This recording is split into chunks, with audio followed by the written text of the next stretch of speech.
Hello, I'm Zetta Tomlap from the Research Council for Complementary Medicine, and I'm here today with Jo Rochford.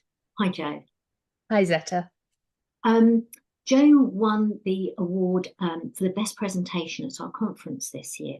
So I just wanted to talk to Jo a bit about her work. Could you tell me about the research project you undertook? Yes, of course.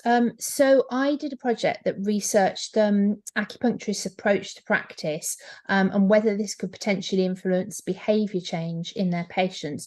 So it looked at things that acupuncturists did, like setting, communication, advice given to patients, and those sorts of things that are not the needling side, but actually how we practice. Yes, it's what goes on around it, isn't it? That's so Exactly. important for what the patient gets out of it. So Yes. so what drove you to want to do this research? So this research was part of my MSc, but I really wanted to do some practice-based research. Yeah, The reason I wanted to do it was to make research that was applicable for practitioners to be able to take back and to use into clinic. so it's really Um, practical. Yeah, yeah, yeah. and I was very interested in behaviour change. So, as a practitioner myself, behaviour change in patients and long-term sustainable behaviour change is something that is really interesting. You know, when patients come in, you want to be able to help them to implement those changes in their diet or their lifestyle or things that are causing an issue for them. And I wanted to see what sort of influence as practitioners we had on that. That's really interesting, isn't it? Because it's that long-term change you want to achieve. You don't want to just make them better for a while. It needs to be them to take it into their whole life, isn't it? Rather than that Ex- moment. yes. Um, So what were the conclusions? So there was three main conclusions from this project, actually. It because although there's been some research on behaviour change and acupuncture before, there's never been it from an angle where we look at what the practitioner does in clinic other than needling. So this was a grounded theory study that really sought to kind of look at first types of research into this area. And what it found was that actually practitioners do have the potential to influence behaviour change. And what they do in clinic influences it in three different ways. So the increased well-being of their patients from acupuncture treatment actually makes it easier for patients to implement behaviour change. But they also found that practitioners themselves, they played a key role in engaging patients in treatment. So they shared the decision making with patients. They helped patients set goals and track their behaviour. And they also acted as a sort of accountability for patients so that patients could check back in with them and see if they had achieved the behaviour changes that they were sort of working towards together. And because practitioners develop such a this is the third reason, the practitioners develop such a strong rapport and therapeutic relationship with their patients.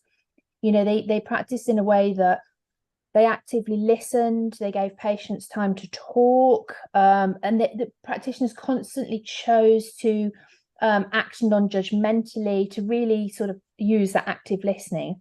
Then that therapeutic relationship they were able to use in two ways.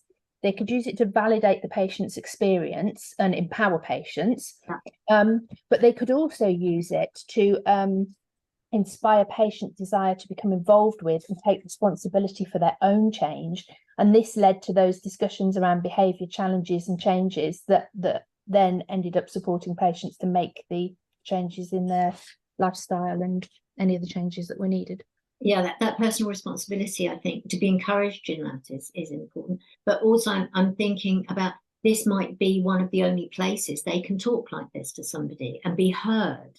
Exactly. And it was really very interesting because, you know, some of the key phrases that came out from practitioners. So I interviewed 10 different practitioners across the UK who were in private practice and had been in private practice for a year. I didn't differentiate by style of acupuncture. So I just took a broad selection.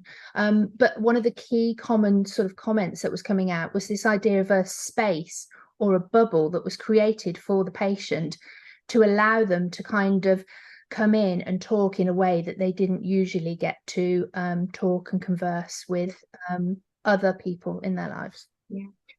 Another thing I noticed when looking at your research was that patients don't change if they don't feel supported. So how vital that support is, and at the moment, our health system's so under pressure, they're perhaps not feeling as supported as they need to.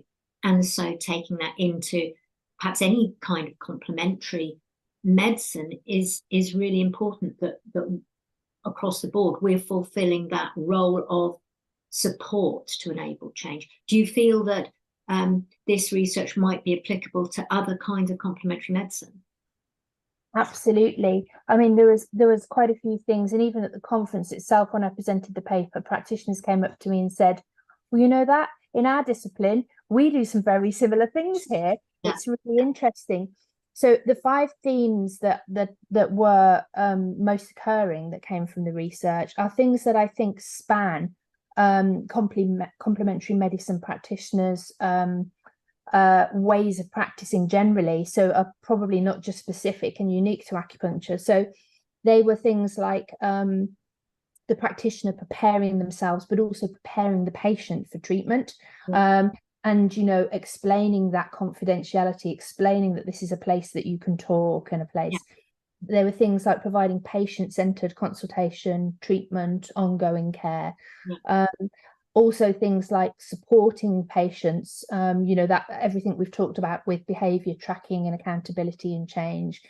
And then, as you said, practitioners were really aware that they needed to not only listen to the patient, but set manageable and achievable goals, because that actually was another aspect of supporting the patients, was that practitioners noted that if they didn't do that, then they were not able to work with the patient, and the patient lost interest, and that behaviour change didn't become long-term.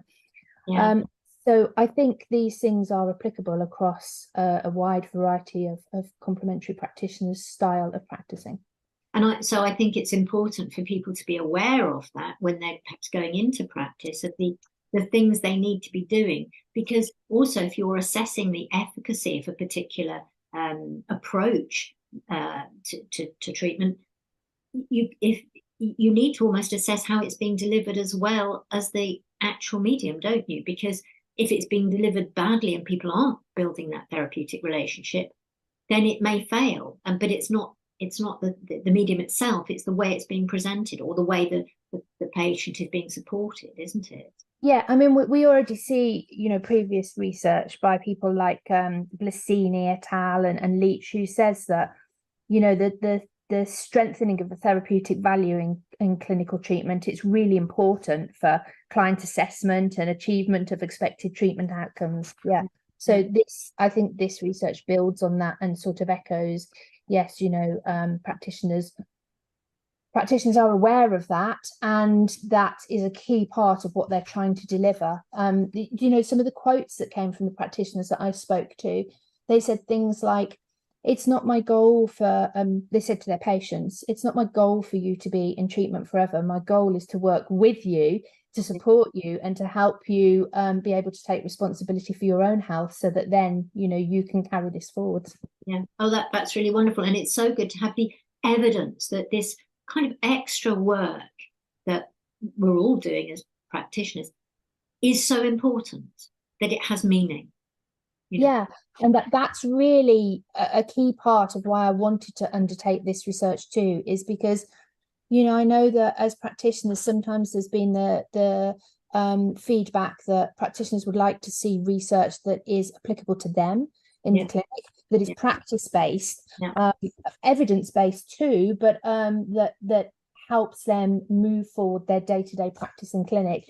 And this was something that it was a really strong motivator for undertaking research like this. Oh, it really is fascinating. And thank you so much for sharing that with me today. Really, really enjoyed it. Thank you, Jo. Thanks for having me. Thanks, Zeta.